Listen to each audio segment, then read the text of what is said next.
Yeah, he was playing.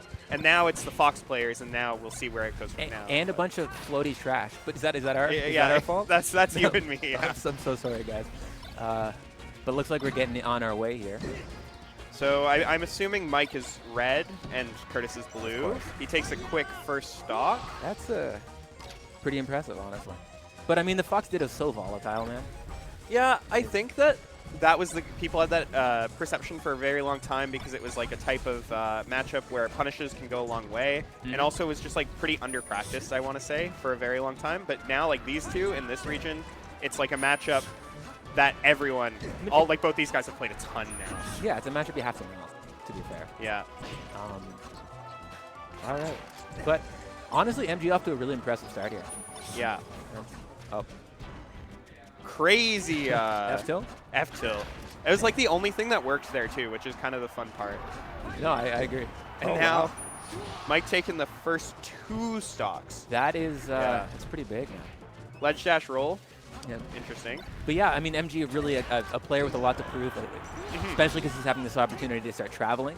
Yeah. I think he's going to, is he going to Wavelength next I don't week? think so, Right. but I really hope we see him out to a couple more things in the new year. I mean, because like the Canadians know he is so good. But yeah. Well, he's the 5th seed at this tournament after like 4 top 50 players, right? That is true. Yeah, so that's a good open up there. Yeah, I mean, that's kind of the characteristic of Canada in general. I mean, GooseCon, I think, got 2 top 100 wins. Like the one Gommel he went to, who's another player notoriously doesn't travel a whole lot. But Moky evening this up pretty quick. Yeah, though this is a pretty like decent gap.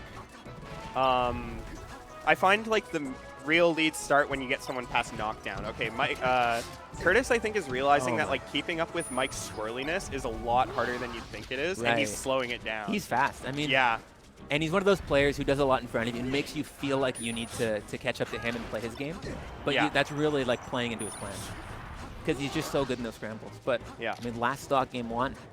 That's how I feel I get owned by him a lot, is I try to like match his speed. I have to really slow it down against him. Yeah, and especially playing a slower character, you just sometimes you can't. Oh, he best it all on the Shine Spike. I think like that was a good idea. He just did not like react in the right way, and he kind of just bet it all on black there. A little hesitation on the tech chase, but better than overextending. Oh, he's starting to slow down, I think, too. As yeah, they're both they're both getting probably aware of how close this is. Let's see, ledge. Great ledge. That is a really hard one to cover unless you just jump out and do it. Curtis taking a big sigh there. Classic Moky dash attack to seal game 1. Yeah, it's actually the most, if I had to guess, like the one thing you could point out about Moky's playstyle is he loves that dash attack into the corner. Dude, it's good. No, it's not. I saw you die to it earlier today. I mean, I do it with Yoshi, where it's not nearly as good.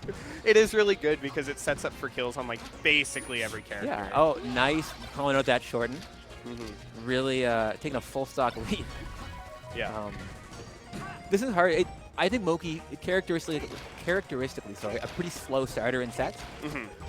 Really builds momentum. We like to joke that, you know, man's never won a 3-0 in his life. Yeah. But the number of game 5s that he's flushed out, I swear it's taken years off my life.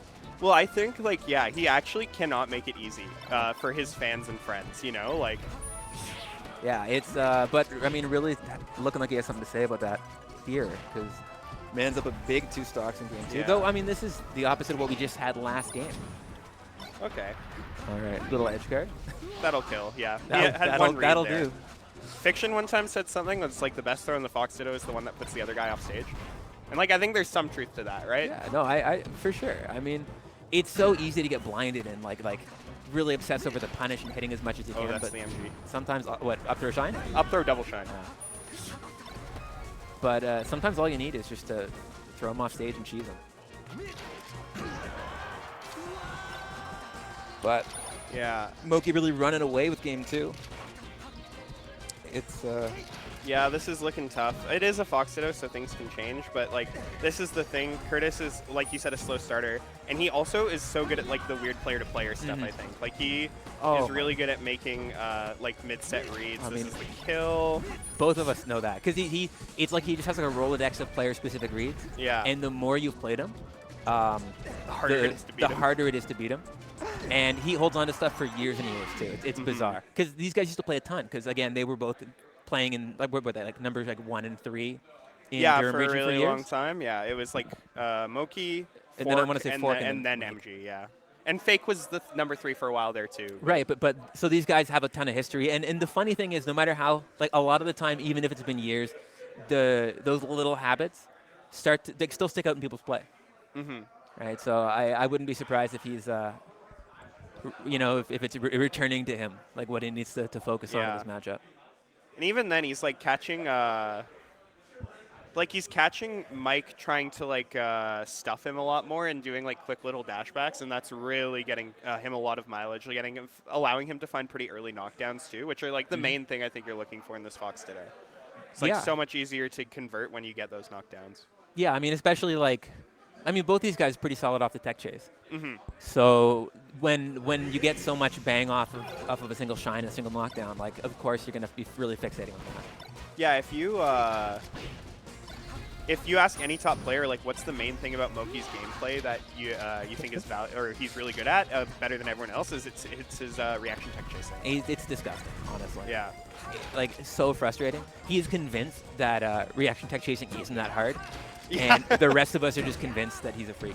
Yeah, exactly. I feel like it's like, you know how like mice are really twitchy and they have faster heartbeats and stuff? Yeah. I think maybe, he's a small guy. Exactly. He sees the world in slow motion. His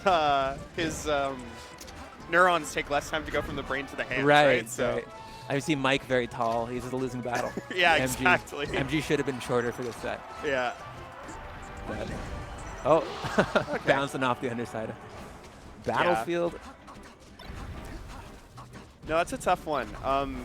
Because the Moky made it really ambiguous what time he was going to up B, and that messed up his refresh time. Yeah. But it is honestly, it makes me feel better watching somebody who's like a top 10 in the world just get hit by Firefox. Yeah, like, yeah. No matter how good you are, sometimes you get hit by some stupid shit. No, it's true.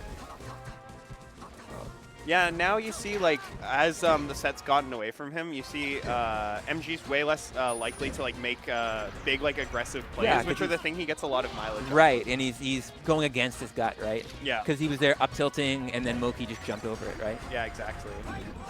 And I think, like, Mike does do a lot of that. Like, he feints aggression in some spots, but now he's, like, dialed it back a little too much. Oh. Right, he's giving Moky a little bit too much space to play his game. Yeah, exactly.